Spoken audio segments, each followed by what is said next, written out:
Hey friends, what's up? How's it going? Ash here with Gents. Hope you're having an awesome day. Today I want to talk to you about fragrances every man should own, or at least smell, if not own. Smelling might be the safer route. You know, check it out first. And then if you really like it, you can own it because every man should own it. Now we're going cyclical. And no, you're not allowed to question my masculinity just because I'm wearing a salmon colored shirt. It's a salmon, not pink. There's a difference.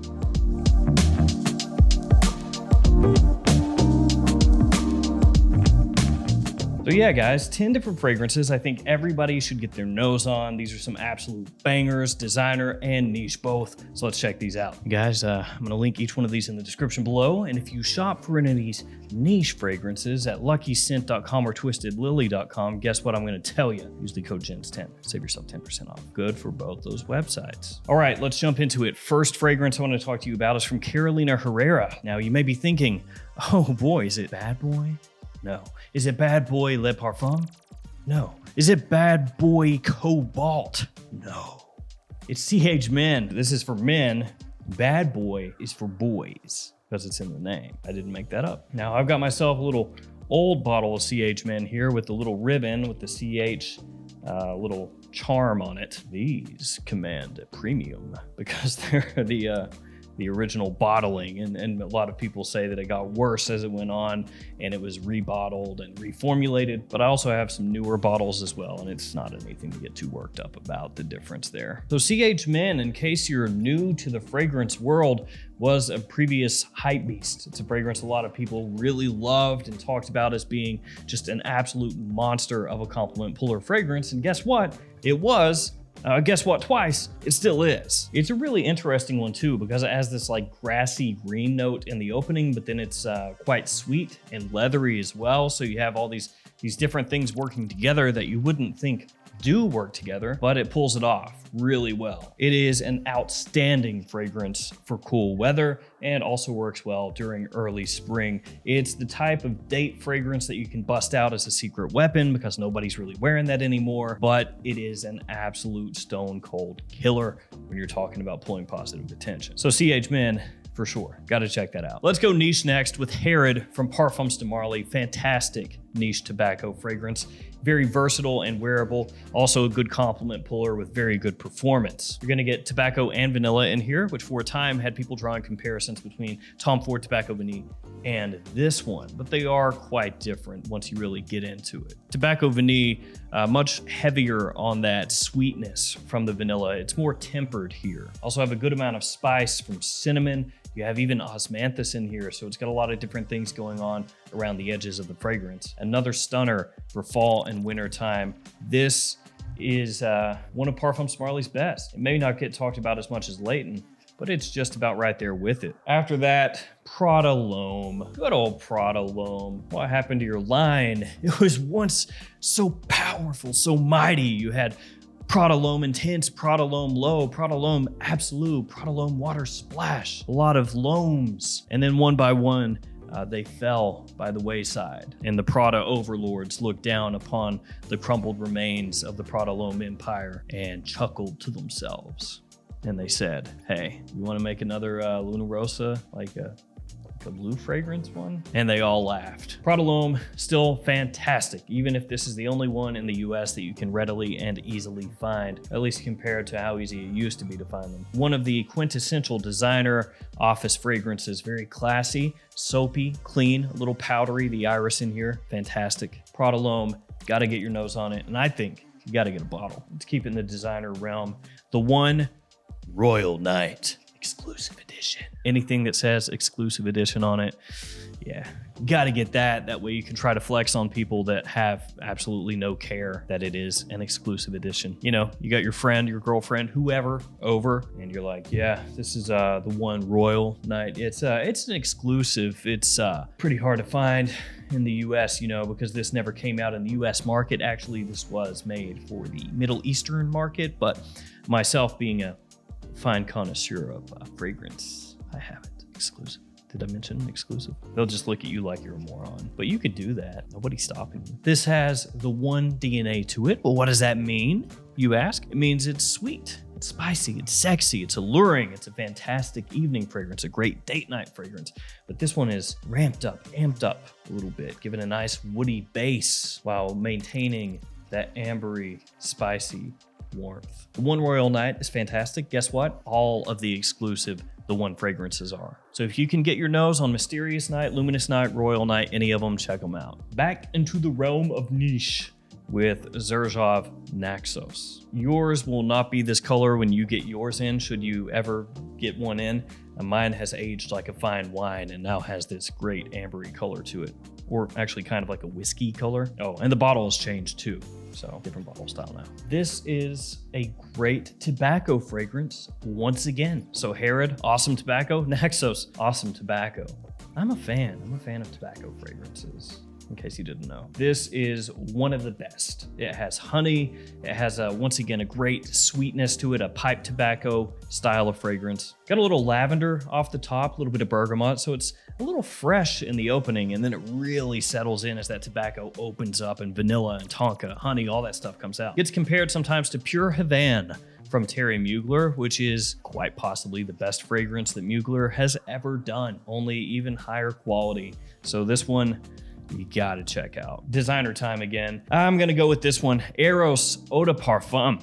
Now, some of you out there may say, dude, AEROS. No, AEROS is too mainstream for me. And I would say, cool, but guess what? It works really, really well. And with AEROS, talking about the Eau de Toilette, when I very first got that in, it was a brand new fragrance. This was before I had a channel. And I was actually a little disappointed. Interestingly enough, I thought, man, I'm not gonna be able to wear this all that often. But I was wrong. I was dead wrong. Eventually, I came around to wearing it as an office fragrance and just a daily wear kind of fragrance. And it did awesome. So much positive attention. And AEROS Eau de Parfum is, as I've said a million times, like almost the best of AEROS, because it has the best of Parfum, which I really enjoy, and then the best of Eau de Toilette kind of melded together in here. So it's not quite as youthful as the EDT, not quite as aggressively synthetically sweet, but it maintains 100% the compliment factor, the performance, all that stuff that you love, or that most people love from the original AEROS. So the Eau de Parfum, check that one out. Back to niche really quickly. Vetiver Sensuel from Mancera. I had to work in something Vetiver. I gotta do it. This has that new Mancera presentation, which I love so much. It looks pretty much the same, but what's that? That's right, fool. Dang it. A magnetic cap. Give it the twist. What? That was a weird sound. There's a duck inside of my cap.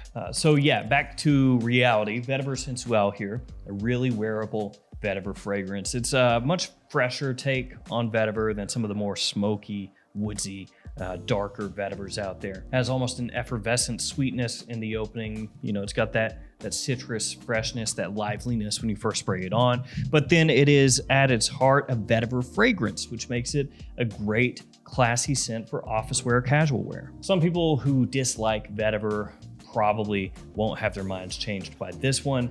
But for me, on a personal level, I put Vetiver Sensuel right up there with fragrances like Ray Vetiver as far as their versatility goes. Back to designers, we go with Armani Code Eau de Parfum. Now, Code Eau de Parfum, I believe, to be much more wearable nowadays than Code Eau de Toilette, though Code Eau de Toilette, obviously the more important fragrance overall. This one has that Code DNA, but it is made more modern, more appealing for more people nowadays, and it's more versatile as well. It opens up with a decent amount of freshness from lavender and citrus. Then as it dries down, that tonka comes out full force, that Armani Code tonka that you're going to recognize right away if you're familiar with the scent line. Bit of a suede in there as well as it hits the dry down. Good versatility with this one. Fall and winter are probably when most people would think about wearing this one, but it works in spring as well. Daytime or nighttime fragrance, huge compliment puller. Code Eau de Parfum, the evolution of the Code line, and actually that new Code Parfum.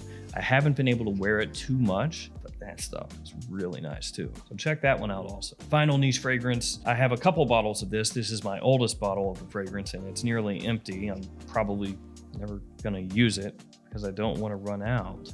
of this bottle. So then it's like, why do you even own it? And I would answer with, I don't know. I just like having it, I guess. Jubilation 25 from Amouage. Look at that. That is sad.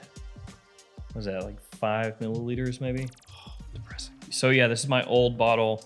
It does not have a magnetic cap. Nowadays, they do. So if you buy a new one, it will have a magnetic cap. Oh man, ooh, dang. Still packs a punch. Jubilation 25, when I very first started getting into Amouage, was kind of like the must own from the house. It was the one everybody talked about. And as sometimes happen, time moves on, and then things that were once held up as the pinnacle of a particular house line or whatever, they start to fade as far as their overall popularity goes. And that happened with this one, but it did not make the fragrance any worse. It has oud, resins, and honey. One of the things it's really well known for is its opening, which makes use of blackberry. So you get this great tart, fruity punch when you first spray it on. Extremely rich and deep, and dare I say, opulent? Yes, I dare. Jubilation 25, one of my absolute favorite Amouages ever, and that is one of the fragrances that if you said it's fit for a king,